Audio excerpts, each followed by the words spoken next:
Nagsimula ang series nang naganap ang isang pagpupulong ng 5 miyembro ng partido, nang patalsikin ng pinuno ng grupo, ang ating magiting na bida. Siya si Rain Shroud na may kakayahang makipag-contract sa iba't ibang uri ng mga hayop, at kaya niyang mapakinabangan ang anumang likas na mga katangian nito. Bagamat ang kanyang class ay hindi angkop sa pakikipaglaban, siya ay naging kasapi ng isang hero party at ginagawa ang kanyang lahat ng makakaya upang mabuo ang tiwala ng kanyang mga kasama. Ikinagulat ito ni Rain at hindi makapaniwala sa kanyang mga narinig, at ito ay inakala niyang isang biro lamang, ngunit seryoso si Arios sa kanyang sinasabi.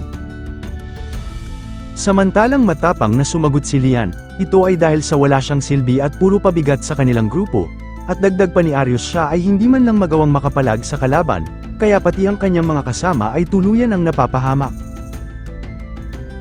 Dahil sa mga narinig, napagtanto ng ating bida ang lahat ng mga panghuhusga sa kanya ng mga kagrupo sa lahat ng oras, kaya naman bilang pagpapakita ng pag-unawa, kanyang iniwan ng kapa, tanda ng pagputol niya ng koneksyon sa mga ito. Kinalaunan, sa lungsod ng Horizon, naaalala pa rin ni Rain ang mga pangmamaliit sa kanya ng mga dating kagrupo, ngunit ibinaling na lang ang sarili sa pag-iisip kung anong diskarte ang kanyang gagawin, ngayong siya ay wala ng trabaho.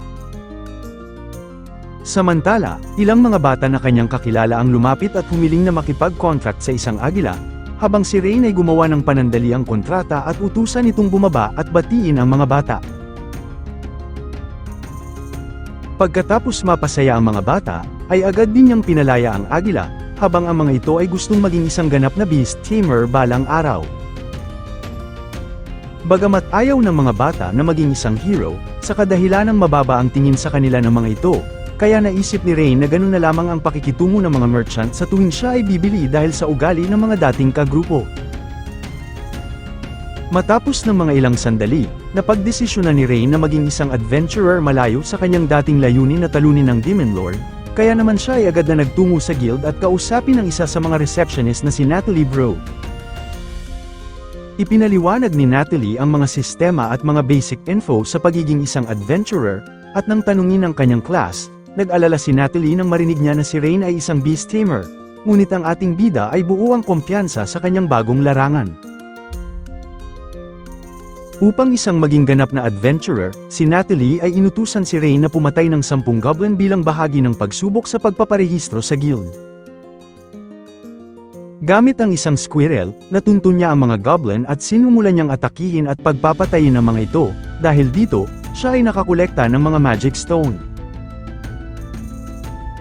Pagkatapos, siya ay nakarinig ng isang sigaw ng babae na na-corner ng isang D-rank killer tiger, kaya nagpa siya ang ating bida na gamitin ang kanyang sandata upang pigilan ito, ngunit nabasag ang kutsilyo niya dahil sa kapal ng balat nito.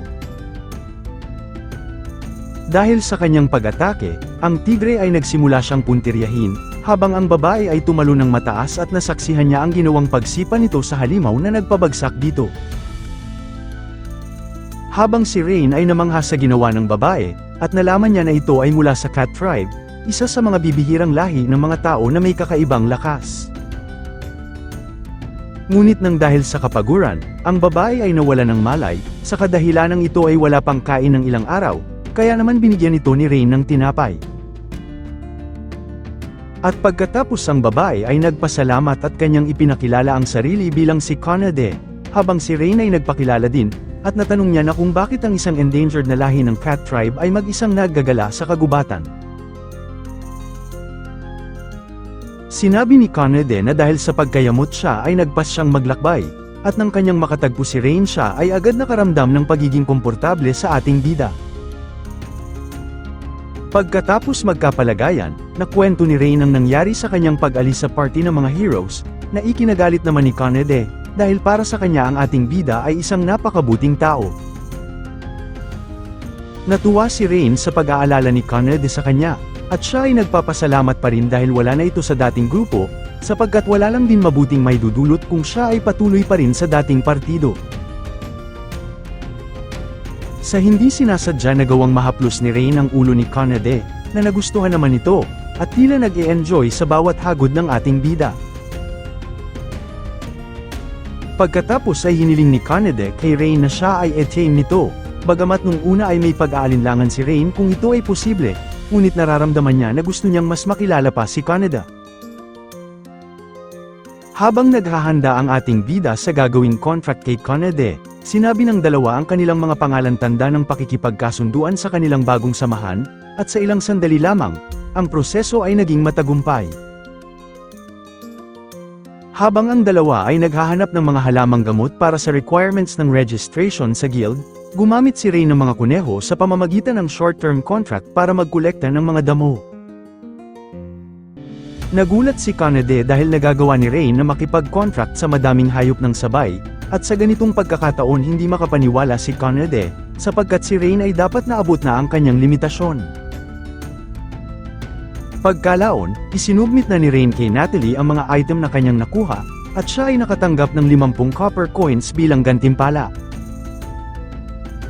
At hindi lang yun, ang ating bida ay kinilala na bilang isang F-ranked adventurer, at sinabi ni Natalie na kapag nakumpleto niya ang mas marami pang mga mission, tataas ang kanyang ranggo at ganun din ang magiging bayad sa kanya.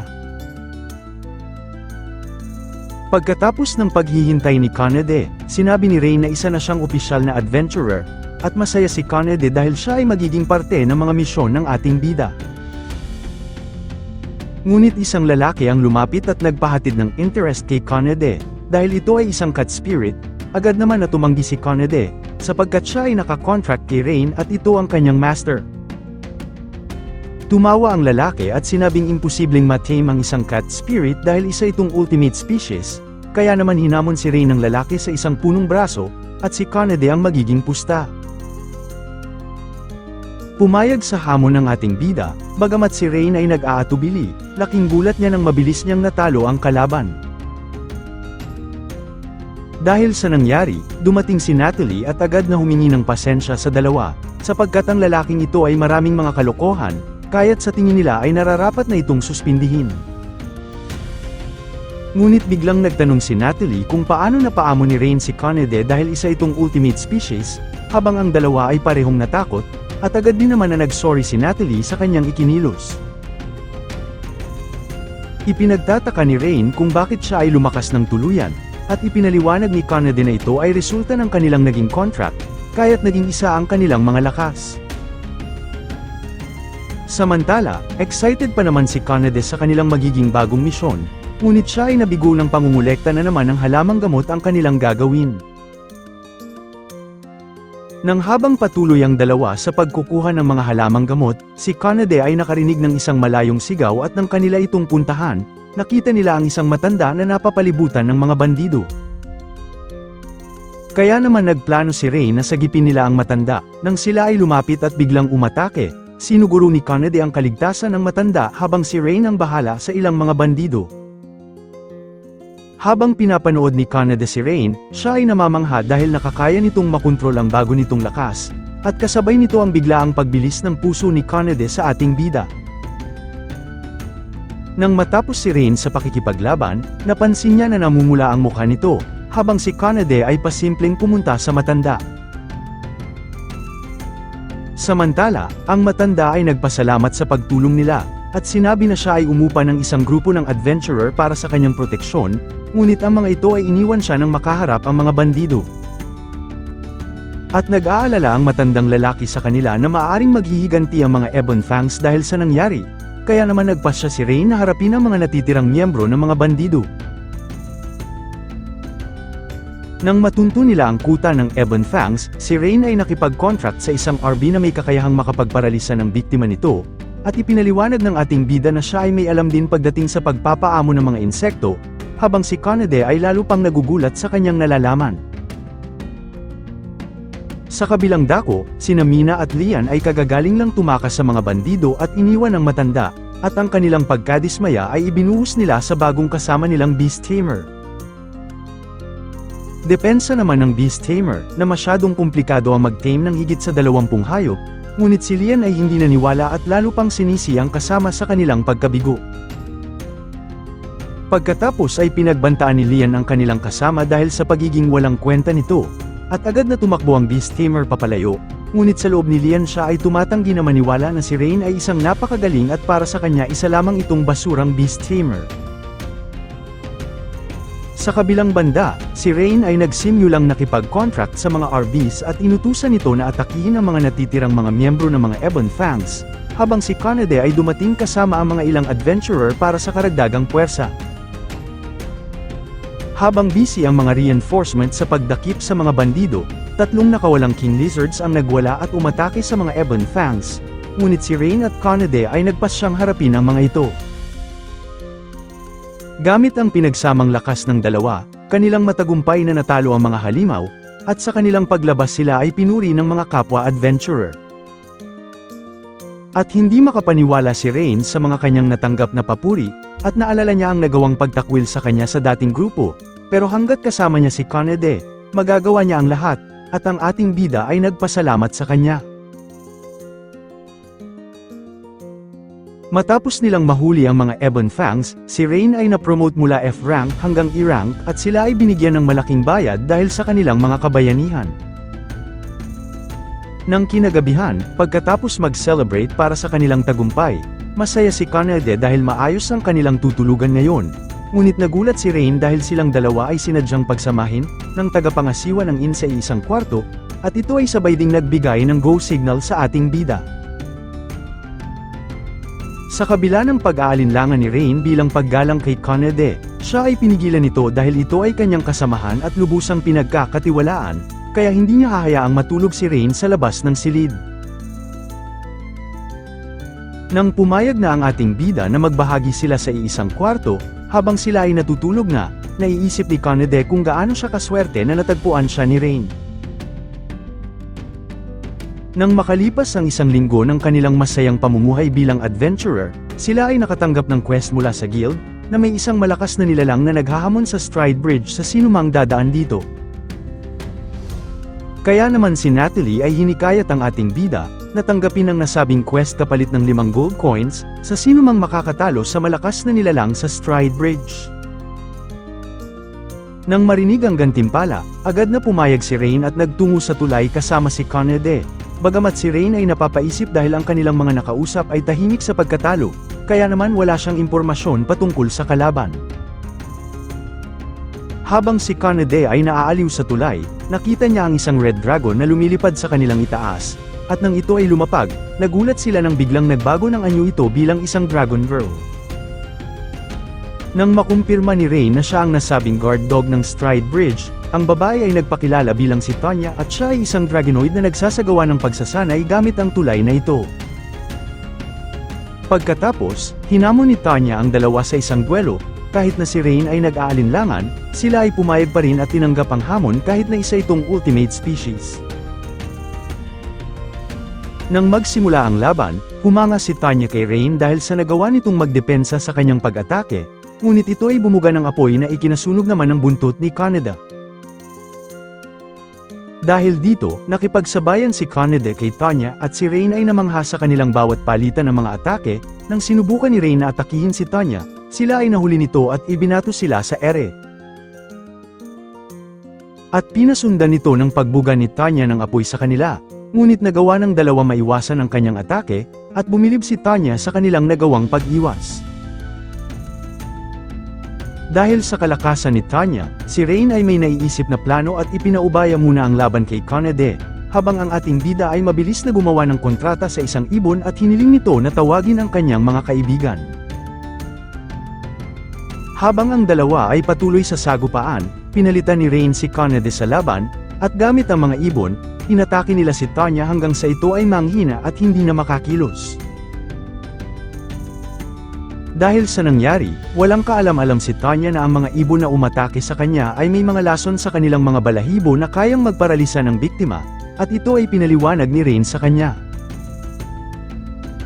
Sa kalagayan ni Tanya, ito ay sumuko at hindi na makikipaglaban, at siya ay inalok ni Rain na sumama sa kanila at huwag nang uulitin ang kanyang mga kamalian, upang mapapayag si Tanya ng husto. Siya ay tinorture ni Kanade upang ito ay sumang-ayon at hindi magsanhi ng problema sa ating bida. Pagkalaon, nag-report si Rain at Kanade sa Adventure Guild na sila ay nagtagumpay sa kanilang misyon. Ngunit napansin ni Natalie ang kanilang bagong kasama at bago pa man magpakilala si Tanya, siya ay pinigilan ni Rain at agad din silang umalis sa guild. Sa labas ng bayan, dinisiplina ni Rain si Tanya na huwag ibunyag ang kanyang pagkatao para sa kanyang kaligtasan, at dahil dito, nagustuhan ni Tanya ang ating bida at humiling na siya rin ay itim nito. Kahit na nag-aatubili, pumayag si Rain para sa ikabubuti ng kanilang grupo. At sa paggawa ni Rain ng kontrata, sila ay nanumpa para sa kanilang mga pangalan, para sa tiyak na koneksyon ng kanilang pagkatao sa isa't isa. Nang naging matagumpay ang kasunduan, si Tanya ay masayang tinanggap si Rain bilang kanyang master. Sa kabilang dako, binabalak ni Arios na muling kunin si Rain sa kanilang partido para sa pangsariling kapakanan ng kanilang grupo, at saka muling itatapon pagkatapos ng kanilang misyon sa Lost Woods. Nang kinagabihan, habang natutulog si Rain sa lapag, nagtatalo ang dalawa kung sino ang matutulog sa kama na may tanaw sa ating bida. Ngayong araw, ang ating mga bida ay may tungkulin na puksain ng mga slime dahil sa pagdami ng bilang ng mga ito, sa kadahilan ng maraming mga sakahan na ang napipinsala ang nalugi dahil sa kanila. Samantala, dahil hirap silang matagpuan ng grupo ng mga slime, si Rain ay gumamit ng assimilate sa isang ibon na nag-transfer ng kanyang kamalayan para sa epektibong paghahanap ng mga slime. Nagulat ang dalawa nang biglang magsalita ang isang ibon sa boses ni Rain, at sinabi niya na ito ay isang kasanayan ng pagiging isang beast tamer, habang ang dalawa ay namangha at inutusan na siyang tumungo na sa paghahanap ng slime. Nang matagpuan na nila ang grupo ng mga slime, bagamat si Rain ay may kaunting alam sa mahika, inutusan siya ni Tanya na subukan ito sa kumpol ng mga slime, kahit na siya ay nag-aalinlangan, kanya itong inatake at siya ay nagulat sa lakas ng kanyang apoy. Ipinaliwanag ni Tanya, na ang gamit niyang mahika ngayon ay isang Dragonoid magic na pangalawa sa pinakamalakas pagdating sa ultimate species, at nang dumating pa ang maraming slime, siya ay pinagsanay ni Tanya para makontrol niya ang kanyang bagong kapangyarihan. Pagkalaon, nang matapos na nila ang kanilang quest na slime subjugation, nakuha na ni Rain ang kanilang gantimpala, at sila ay nagtungo sa isang restaurant ng kinahapunan upang magdiwang. Matapos silang kumain, si Rain ay nagpasalamat kay Tanya dahil sa pagtulong nito ng mahika sa kanya, at natanong ni Tanya sa ating bida, na kung paano siya natutong maging isang magaling na beast tamer. Ikinwento ni Rain ang kanyang nakaraan, siya ay nakatira sa isang nayon kasama ang kanyang magulang na pareho ding isang beast tamer. Kahit na bata pa lamang, siya ay nakitaan na ng pagmamahal sa hayop at nagsusumikap na para maging mahusay na tamer balang araw. Ngunit isang gabi, ang kanilang nayon ay inatake ng isang halimaw, at siya lamang ang isang tanging nakaligtas, hanggang siya ay inampo ng may-ari ng isang inn, kahit nasa murang edad isinuko niya ang lahat, para lamang mabuhay sa araw-araw at nagtrabaho kahit gaano pa man kahirap. Hanggang sa siya ay ni-recruit ng grupo ni Arios, at masayang sumali sa grupo ng walang pag-aatubili, ngunit ang inakala niyang mga tao na makakatulong sa kanya, ay ginagamit lang pala siya sa pangsariling kapakanan. Nalungkot si Tanya at Kanade sa narinig na kwento ng ating bida, at nagparamdam ng kanilang suporta at pagkakaibigan sa kanya, pagkatapos ang dalawa ay nagpahayag ng galit dahil sa pagtrato sa kanya ng mga dating kagrupo. Kinabukasan, sila ay nakipaglaban sa mga orc para sa isang quest, at binalaan ni Rain ang dalawa na mag-ingat dahil sa kakayahang talino ng mga orc, ngunit si Tanya ay hindi nakinig at kampante sa kanyang kakayahan. Ngunit sa hindi inaasahan isang orc ang nagtangkang kumapit kay Tanya, at sa kabutihang palad na gawang iligtas ni Rain ito sa pag-atake mula sa likod, at ang braso ng ating bida ay nasugat. Pagkatapos ng kanilang misyon, si Tanya ay humingi ng kaunting oras na mag-isa, dahil naiisip niya ang ginawa niyang kapabayaan na naidulot niya sa ating bida, at isang bata ang kanyang nakausap, para magbigay sa kanya ng lakas ng loob na humingi ng patawad kay Rain. Di nagtagal, nakita ni Rain si Tanya, at ito ay humingi ng paumanhin sa kanya para sa nagawa nitong kamalian, at sinabi ni Rain na siya ay ayos lamang, ang mahalaga ay ligtas si Tanya at hindi ito nasaktan. At nang gabing yun, napagtanto ni Tanya ang kanyang nararamdaman para kay Rain, habang ang lahat ay nasa kalagitnaan na ng tulog, hindi mawala sa kanyang isipan ang ating bida, at iniisip na lamang na yun ay isang simpleng pagkagusto lamang. Kinabukasan, habang sila ay naglalakad at binabalak na bumili ng kanilang magiging pagkain, kanilang nakasalubong ang grupo ni Arios at ito ay bumati sa isang sarkastikong paraan sa ating bida. Nang makita ni Rain ang mga dating kasama, minabuti ni Rain na mag-iba sila ng ruta, ngunit si Arios ay patuloy sa pagsasalita at pinapamukhang walang kwenta ang ating bida, dahil sa pag-iwas nito. Kaya't sina Kanade at Tanya ay sumagot upang ipagtanggol ang kanilang master, at ang hero party ay biglang napagtanto na ang kanilang kaharap pala ngayon ay isang mga ultimate species. Pinahayag ni Kanade na sila ay na-tame ni Rain at hindi siya dapat minamaliit ng mga ito, habang si Rain ay tinanong kung ano ang pakay sa kanya ng mga dating kasama. Sinabi ni Arios, nang dahil sa hirap ng daan sa Lost Wood at ang kanilang mga dalang kagamitan ay hindi nila kakayanin, kaya kailangan nila ng isang tamer para malagpasan nila ang kagubatan. Kaya naman inalok ulit ni Arios si Rain na bumalik sa kanilang grupo, at sina Agathe, Lian, at Mina, ay nagsalita na dapat siya ay magpasalamat sapagkat isang karangalan ang makatulong sa isang hero party, ngunit agad itong tinanggihan ng ating bida dahil sa kaswapangan ng mga ito. Pero si Mina ay kinumbinsi ang ating bida, na mayroong isang relic na tinatawag na Shield of Truth na matatagpuan sa Lost Wood at ito ay kailangan para mapigilan ang mga halimaw at ang Demon King, sa tangkang paglusob ito sa mga pamayanan. Labagman sa kalooban ni Rain, siya ay pumayag dahil ayaw niyang maulit sa iba ang nangyari sa kanyang nayon dati, ngunit sa isang kondisyon, sina Kanade at Tanya ay inuutusan ng grupo ni Arios na sila ay lumuhad at humingi ng maayos na patawad sa ating bida. Dahil sa mga sinabi ni Tanya, nagalit si Arios dahil hindi dapat lumuhod ang katulad niya na isang hero sa isang mahina na kagaya ni Rain, at ito ay kinwelyuhan ang ating bida. Pahayag nito, hindi niya dapat pinapahalagahan ang mga katulad nila, sapagkat sila ay isa lamang mga hayop, at hindi siya naniniwala na tinuturing ni Rain ito bilang mga tunay na kaibigan, bagkus ginagamit lang niya ang mga ito bilang isang mga laruan lamang. Dahil sa mga sinabi ni Arios, sinuntok ni Rain ito, at sinabing huwag niyang iinsultuhin ang kanyang mga kaibigan dahil gugulpihin niya si Arios kahit pa makailang ulit pa ito. Nang dahil sa hiya, agad na hinamon ni Arios ang kanilang mga grupo, sa isang duelo upang malaman kung sino ang mas malakas, at agad na kumasa ang ating mga bida.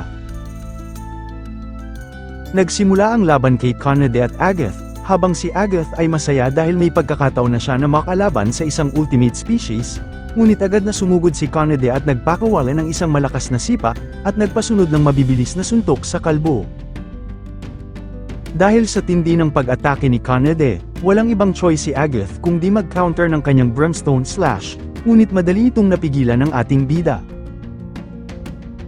Habang hindi makapaniwala si Agathe, kanyang ibibigay ang buong lakas kahit pa ikamete ni Kanade ito, ngunit sinabi ni Kanade, na kalahati lamang ng kanyang lakas ang gagamitin niya mula sa kalaban. At napagtanto ni Agathe na siya ay walang kalaban-laban kay Kanade kahit na anong gawin niya, at ang ating bida ay mabilis na tinapos ang kanilang laban. Sa kabilang banda, nagharap sina Tanya laban kina Lian at Mina, at ipinahayag ni Tanya na mas gusto niyang kalaban si Arios, sapagkat silang dalawa ay mahihinang nilalang. Habang ang dalawang mangkukulam, ay nagalit sa sinabi ni Tanya, at ang mga ito ay nag-cast ng Gravity Burst at Holy Flare, ngunit madaling nawala ito sa pamamagitan ng Material Canceller na gawa ng ating bida. At si Tanya ay tinawanan ng mga kalaban, dahil walang magagawa ang bawat pag-atake nila laban sa kanya, hanggang ang dalawa ay patuloy sa pag-cast ng spell pero madali lang itong nadidispel ulit ng ating bida. Dahil sa ayaw tanggapin ng dalawa ang kanilang pagkatalo, nag-cast si Tanya ng isang epic spell na Ultimate End, ngunit ipinahayag niya ito na isa lamang fake out, at dahil sa takot hindi kinayanan ng dalawa at ang mga ito ay natumba. At sa kabilang pangyayari, hinarap ni Rain si Arios, at siya ay napaatras dahil sa bilis nitong gumamit ng espada, at naisip niya na hindi ganun kahirap ang nararamdaman niyang pressure, kung ikukumpara ito sa naging laban niya kay Tanya. At inatake ni Rain si Arios ng isang suntok sa sikmura na tuluyang nagpahina dito, at si Arios ay nagtataka dahil iba ang naging lakas ngayon ni Rain kumpara sa dati. At ipinaliwanag ni Rain, na ito ay dahil sa pagbuo niya ng mga kontrata sa kanyang mga kaibigan, na nagbigay sa kanya ng bagong lakas, at ito ang totoong kapangyarihan ng isang beast tamer na kanyang minamaliit. Samantalang si Arios ay nakuhang gumamit ng isang lightning magic, at nagpasunod ng ilan pang mga pag-atake, ngunit ito ay naiiwasan ni Rain sapagkat kabisado niya ang paraan ng pakikipaglaban ni Arios. Habang si Arios ay sinubukang umatake, biglang ang kanyang katawan ay naparalisa. Ito ay dahil sa ginamit ng ating bida ang isang RB, at isinagawa niya ito ng kasalukuyang silang naglalaban. Samantalang pinatunayan ni Rain na ang pagiging isang beast tamer ay hindi basta-basta, pero dahil sa pang-iinsulto nito sa kanyang mga kaibigan, pinahapyawan ng ating bida ng suntok si Arios at ito ay nahimatay sa takot. At sa ilang sandali lamang, sina Tanya at Kanade ay tumakbo papunta kay Rain at masaya sa kanilang naging tagumpay. Pagkatapos ng naging laban, ang grupo ni Arios ay humingi ng patawad sa ating bida, at ipinaliwanag ni Arios na ang Shield of Truth ay kasalukuyang hawak ngayon ng isang halimaw na matatagpuan sa Lost Woods. Nang dumating sina Rain sa madilim at malungkot na kagubatan ng Lost Woods, naging problema ang binigay ni Arios na mapa, sapagkat ang kagubatan ay masyadong masukal, kaya iminungkahi ni Rain na mag-iba na lamang ng ruta. Pero kahit na ang dalawa ay duda sa mga impormasyong binigay ng Hero Party, sinabi ni Rain na kailangan niya pa rin na makipagtulungan kay Arios, dahil siya lamang ang makakatalo sa Demon King. Upang simulan ang kanilang paghahanap, muling nag-assimilate si Rain sa isang ibon at sa pamamagitan nito, kanyang sinuri ang kagubatan para mahanap ang tamang ruta. At sa kanyang pagbalik, sila ay nagpatuloy sa paglalakad ngunit sila ay naligaw pa rin, kahit na sinunod naman nila ang impormasyong nakuha niya sa mga ibon. Kaya naman si Tanya, ay nagsimulang maghinala na ang kagubatan ay patuloy silang nililigaw, at siya ay gumamit ng material search para ipakita ang tamang daanan. Nang sila ay nagpatuloy, natunto nila ang isang puno na naglalabas ng isang illusionary magic, at ito ang dahilan kung bakit sila ay patuloy na naliligaw. Nang inutusan ni Tanya si Kanade na patumbahin ito, biglang isang boses ang nagsabi na sila ay umalis. At sila ay namangha, ng isang fairy ang lumabas sa puno na isa ding ultimate species, at sinabi sa kwento na ang mga ito ay nagtago ng matagal na panahon dahil sa tunggalian nila sa mga tao. Bagamat sinubukan ni Rain na magpakilala at sabihin ang pakay ng kanyang grupo, ito ay hindi nakinig at nagbanta sa kanila na aatake, kung hindi agad sila aalis. Samantala, nang sila ay bumalik sa gubat hindi nila inaasahan na ang diwata ay magiging agresibo, at sinabi ni Tanya na hindi nila kayang talunin ang diwata, bagkus wasaki na lamang ang puno para maalis ang barrier nito, at saka mabilis silang aalis. Ngunit nagulat sila Kanade, nang si Rain ay nagpas siyang bumalik sa ferry upang makipag-usap ng mahinahon at walang pinapakitang anumang karahasan. Nang muling bumalik sila Rain sa ferry at sinubukang makipag-usap muli, ito ay nagbanta at sa unang pagkakataon, ito ay nagpakawala ng illusion arrow, ngunit si Rain ay hindi natinag at gusto pa rin makapanayam ang diwata. Dahil sa nangyari, nagpagulo ito sa isipan ng diwata, dahil taliwas ito sa pagkakakilala niya sa mga tao, ngunit ang ating bida ay sinabing hindi lahat ng tao ay pare-parehong masama. Gayunpaman, ang fairy ay hindi nakumbinsido, at agad ulit nagpadala ng mga atake, ngunit ang dalawa ay prinutektahan si Rain at sinubukan ng dalawa na iparating na mabuting tao ang ating bida. Ngunit ang paliwanag ng dalawa ay nauwi sa pagtatalo, hanggang ang fairy ay naging interesado sa grupo, at binigyan ng pagkakataon ng ating bida na tanungin ang kanyang pangalan. Bilang kapalit, ang fairy ay nagpakilalang si Sora, at pumayag na makapanayam ang grupo. Sinabi ni Sora na ang barrier ang tanging nagproprotekta sa Fairy Village at dito mismo matatagpuan ang Shield of Truth. At dagdag pa niya, na hawak niya ang Shield of Truth at wala talagang halimaw sa kagubatan, sapagkat ito lamang ay isang peking impormasyon para maprotektahan ang kanyang nayon. Pagkatapos makausap ni Rain si Sora patungkol sa Shield of Truth at sa pagtalo sa Demon King, kinuha ng fairy ang panangga at ibinigay ito kay Rain, at ang ating mga bida ay napalagay, dahil madali lamang nila ito nakuha. Nang matapos magpaabot ang ating bida ng kanyang pasasalamat, at habang sila ay paalis na, bumalik si Rain dahil nararamdaman niya na kailangan ng tulong ni Sora.